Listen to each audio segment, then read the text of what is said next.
Baik, sebelumnya Assalamualaikum warahmatullahi wabarakatuh. Perkenalkan kami dari kelompok 2 akan mempresentasikan mengenai kisah dakwah Nabi Hud alaihissalam. Sebelumnya perkenalkan dulu kelompok kami yang pertama, yakni saya sendiri Tika Putri Rahayu, kemudian Sultan, kemudian Yovan, kemudian Afifah, dan yang terakhir adalah Hasifah. Baiklah, selanjutnya marilah kita simak video slide. Dalam dakwahnya, Nabi Hud menyerukan kaumnya untuk menyembah Allah dengan meninggalkan memuja berhala serta melarang untuk menganiaya sesama manusia. Kaum bangsa Ad terkenal dengan tubuhnya yang besar dan kuat. Kekayaan dari hasil pertanian di kebun yang terkenal luas digunakan bangsa Ad untuk membangun rumah dan istana-istana yang megah. Karena terlena dengan kehidupan yang berlimpah, mereka lupa akan asal-usulnya. Mereka tidak tahu dari mana asal segala nikmat dan rahmat yang berlimpah-limpah. Hal itu membuat mereka kemudian menyembah bebatuan dan meminta kepada batu ketika dilanda kesusahan hidup. Dari kondisi tersebut, Nabi Hud alaihissalam menyeru kepada kaumnya sebagaimana diterangkan dalam Al-Quran. Kami telah mengutus kepada kaum Ad seorang saudaranya bernama Hud. Saya berkata, "Hei kaumku, sembahlah Allah SWT. Tiada Tuhan bagimu selain Dia, tiadalah kamu melainkan orang yang selalu mengada-adakan saja. Hei kaumku, minta ampunlah kepada Tuhanmu dan bertaubatlah kamu kepadanya. Niscaya Ia menurunkan hujan yang lebat dari langit dan Ia menambah kekuatan bersama dengan kekuatanmu. Sebab itu janganlah kamu berpaling, nanti kamu menjadi orang yang berdosa." Akan tetapi, ajakan Nabi Hud alaihissalam itu diingkari kaum Ad. Mereka justru membandingkan risalah yang dibawa Hud dengan kepercayaan yang selama ini telah dianutnya. Kaum Ad menjawabnya sebagai berikut. "Wahai Hud, tiada engkau mendatangkan kepada kami suatu keterangan. Sebab itu kami tidak suka meninggalkan Tuhan kami dengan semata-mata perkataan engkau itu saja. Dan tiadalah kami percaya kepada engkau, tiadalah kami mengatakan melainkan di antara Tuhan kami telah menimbulkan kejahatan kepada engkau, yaitu penyakit gila." Kemudian Hud berkata, "Sesungguhnya saya mempersaksikan hal ini kepada Allah dan jadi saksilah kamu, bahwa saya berlepas diri daripada yang kamu persekutukan." Selanjutnya, kondisi Madu. Kaum Ad adalah kaum penyembah berhala yang memiliki keahlian dalam berbagai bidang. Dalam bidang agrarian, mereka mampu mengelola tanah yang tandus menjadi subur, sehingga cocok tanam sangat memuaskan dan dapat menunjang perekonomian mereka. Dalam bidang peternakan, mereka mampu memelihara hewan ternak dengan baik, sehingga mendatangkan hasil yang sangat memakmurkan. Namun, kehidupan yang syarat dengan kemakmuran itu tak membuat mereka menyadari dan memikirkan asal-muasal mereka dan akhir dari penciptaan. Mereka juga tak pernah memikirkan dari mana segala rezeki dan nikmat yang mereka rasakan. Puncak pemikiran dan kepintaran mereka hanya berujung pada penyembahan berhala.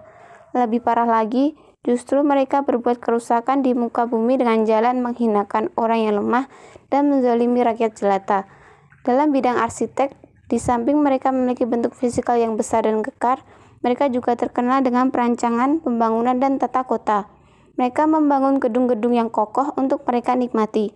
Selain itu, bangunan tersebut dijadikan benteng untuk menahan serangan kaum lain, sekaligus dijadikan bangunan pengintai segala kegiatan di luar benteng yang dapat membahayakan.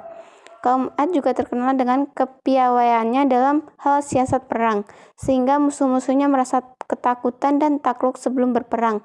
Hal ini disebabkan oleh kejamnya kaum Ad kepada musuhnya. Mereka lebih suka menyiksa musuh yang tidak berdaya dengan berbagai siksaan yang di luar batas perikemanusiaan. Sehingga dari keadaan ini dapat disimpulkan bahwa kemerosotan akhlak yang merajalela pada kaum Ad yang menjadi pemicu terjadinya siklus pengutus seorang nabi dan rasul kepada mereka. Baik itu kemerosotan akhlak kepada Tuhan dengan mengadakan tandingan penyembahan berupa berhala, maupun kemerosotan akhlak kepada sesama manusia dengan melakukan perbuatan zalim kepada musuh-musuhnya. Sebagaimana yang disebutkan dalam surat Asy-Syura ayat 130, bahwa apabila kamu menyiksa, maka kamu menyiksa dengan cara keji dan bengis. Kedatangan Hud tidak dihargai tapi dihina dan diejek. Mereka berulang kali diingatkan untuk mengembalikan keesaan Allah dan meninggalkan penyembahan berhala, tetapi hanya sedikit dari mereka yang menerimanya. Akhirnya mereka dianiaya dan peradaban mereka dihancurkan.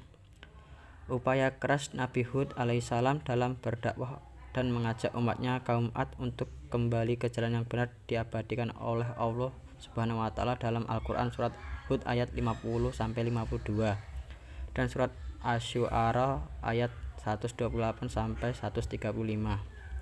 Dan dalam Tafsirul Quranil Azim karya Ibnu Katsir sebagaimana dikutip Salahuddin Hamid dalam bukunya Kisah-Kisah Islami disebutkan bahwa kaum Ad benar-benar tidak mau beriman. Mereka tidak mau berhenti berbuat durhaka dan jahat serta berbuat apa saja yang mereka hendaki. Sifat takabur kaum Ad sudah demikian hebatnya sehingga tidak dapat diubah oleh siapapun. Saking hebatnya sifat ingkar mereka, Allah Subhanahu wa taala memberikan laknat berupa langit dan awan yang hitam pekat.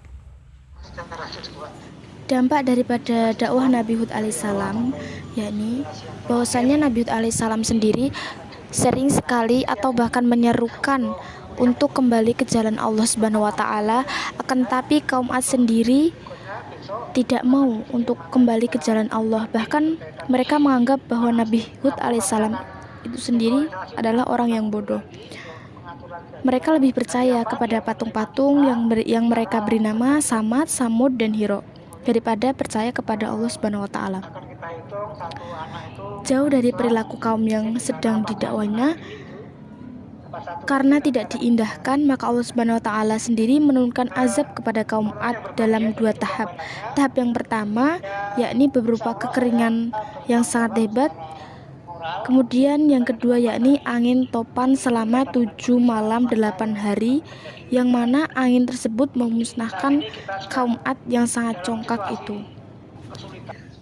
Nah, dalam berdakwah itu sendiri, Nabi Hud bersama 17 pengikut setianya diselamatkan oleh Allah Subhanahu wa taala atas bencana tersebut. Kemudian Nabi Hud hijrah ke Dramaut sampai ia wafat atau meninggal dunia. Kekurangan dan kelebihan dakwah Nabi Hud. Sebagaimana juga dalam kisah Nabi Nuh alaihissalam, di dalam kisah ini beberapa pelajaran yang sama pada semua rasul. Antara lain, yang pertama, Allah Ta'ala dengan hikmahnya mengisahkan tentang berita umat-umat yang bertetangga dengan kita di Jazirah Arab dan sekitarnya. Al-Quran telah menyembunyikan metode paling tinggi dalam memberikan pelajaran atau peringatannya. Allah Ta'ala juga telah menerangkan sebagai pelajar dengan keterangan yang sebenarnya. Kedua, sangat bermanfaat bagi kita untuk mengingatkan kondisi daerah sekitar kita serta apa yang kita terima dan menciptakan generasi. Juga apa yang dapat dilihat dari peninggalan mereka kapanpun kita melewati permukiman mereka. Kita pun dapat memahami bahasa dan tabiat mereka lebih dekat membandingkan dengan tabiat kita.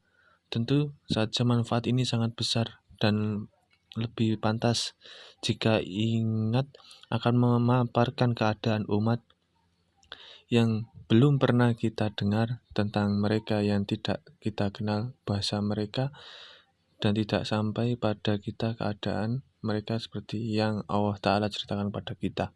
Ketiga, menjadikan bangunan-bangunan yang besar dan megah sebagai suatu kebanggaan, kesombongan, dan perhiasan serta menindas hamba-hamba Allah Ta'ala dengan sewenang-wenang adalah perbuatan yang sangat tercela dan merupakan warisan menciptakan yang melampaui batas. Yang keempat, pelajaran yang lain bahwa akal, pikiran, kecerdasan, dan yang mendukung semua itu serta hasil atau pengaruh yang ditimbulkan betapapun besar dan luasnya tetap tidak akan bermanfaat bagi pemiliknya kecuali jika ia imbangi dengan keimanan kepada Allah Ta'ala dan Rasul-Nya.